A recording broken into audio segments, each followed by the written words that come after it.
నమస్కారం ప్రజలారా, సమయం ఆసన్నమైంది, యుద్ధానికి సిద్ధం కండి. మా అన్నకి ఎవడు తోడు లేడురా స్వామి, నాయకు అగసాట్లు పడతాడు అని చెప్పి మనం అనుకుంటే ఏమన్నా సమస్యనా? గతంలో ఏ విధంగా అయితే నోరు బారేసుకొని ఎంత తావులే మాటలు మాట్లాడినామో, పనికి మాలిన మాటలు మాట్లాడినామో, పనికి మాటలు మాట్లాడిన దానికి ఎన్ని వేల ఓట్లు మనకు తగ్గొచ్చారో ప్రజలు నగిరిలో. సరే, ఇప్పుడు మన బతుకు ఏమి ఆదాయం లేదు. అది కాదు నాగా. సరే, గతంలో మనం బ్రహ్మాండంగానే తోసాము, బ్రహ్మాండంగానే జరిగినాయన్ని. ఇప్పుడు వాడు ఏం చేస్తున్నాడు రా?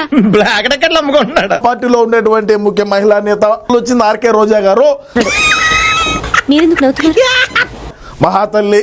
అదేవిధంగా ఎన్నో రకాలైనటువంటి చిత్రాలు. సరే, ఏమేం మాట్లాడుతుందో ఒకసారి మనం విందాం ప్రజలేరా. తగలబెట్టండి సార్ నిరంజన్ గారు. దుర్గా గుడిలో క్షుద్ర పూజలు చేయించింది Chandrababu Naidu. You brainless fellow, what are you talking?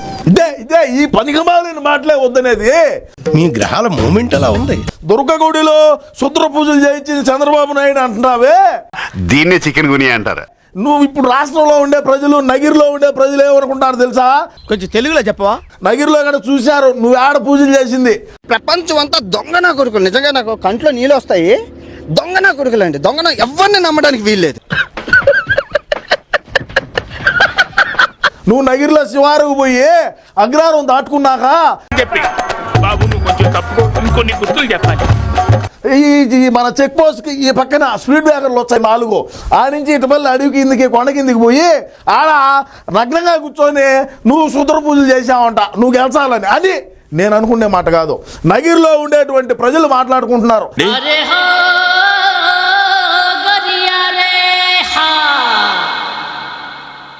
అర్ధనగ్నంగా కూర్చొని శుద్ర పూజలు చేసుకునింది, వాళ్ళని ఎక్కడి నుంచి తెచ్చింది? శాలావు నుంచి తెప్పించుకునింది అనింది. అంటే నాకేం సంబంధం? మీనింగ్ మాట్లాడగా ఏం నువ్వు మాట్లాడేది? నువ్వు ఆడ కూర్చొని చేసిన మాట వాస్తవా కాదా రోజా అక్క? దీన్ని చెప్పు అక్క.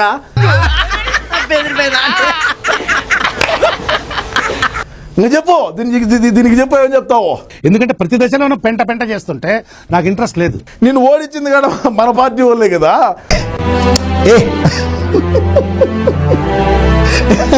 మన పార్టీ వాళ్ళు నీకు టికెట్ ఇద్దు స్వామి, టికెట్ ఇచ్చితే ఎత్తిపోతుందని జగనన్నకి చెప్పినా కూడా మరి జగనన్నకి ఏమి చేశావు, సజ్జలన్నకి ఏమి చేశావు? సరే, ఎట్టో ఏదో నీ అగసాట్లు బట్టి టికెట్ తెచ్చుకున్నావు. ఎర్రి పూలంతా ఒక్క ఈ చోటే చేరారేలా. సో ఎందుకని మనం ఇట్లాంటి అవలే మాటలు?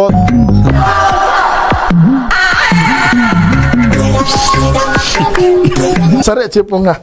విజయవాడలో 25కు పైగా పవిత్రమైన దేవాలయాల్ని కూర్చింది చంద్రబాబు నాయుడు.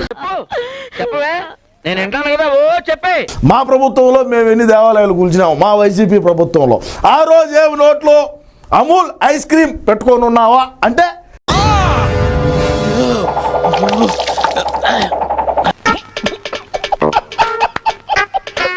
నువ్వు అనిందే, నేను అనింది కాదు. నువ్వు ఇంతకుముందు ఏమన్నావు? ఎవరు అనిందా? అది తెలిసిన వెంటనే ఫస్ట్ నీకే చెప్తాను సార్. హెరిటేజ్ ఐస్ క్రీమ్ నోట్లో పెట్టుకోవడావా అనింది. నువ్వు అప్పుడు అమూల్ ఐస్ క్రీమ్ నోట్లో పెట్టుకున్నావా అంటే అంటే అన్నాడు గాని ఆ ఊహ ఎంత బాగుందో. అవులేయా ఎవడు ఏమనుకుంటున్నావు? ప్రజాస్వామ్యం ఇది. అందుకే నీకు ఈరోజు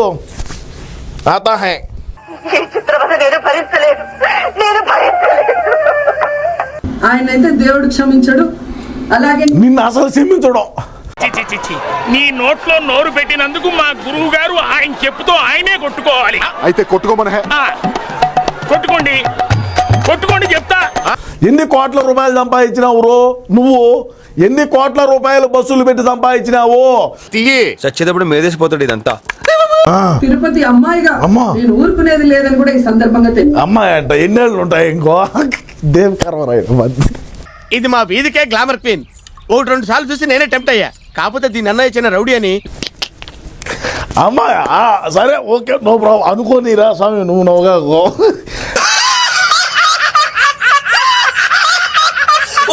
సరేమ్మా నేనేమంటానంటే తిరుపతి అమ్మాయిగా నువ్వేం చేస్తావంటే ఏం చేయాలి సార్? ఇసుక అమ్ముకోవాలి. ఇసుక అమ్ముకోవాలి.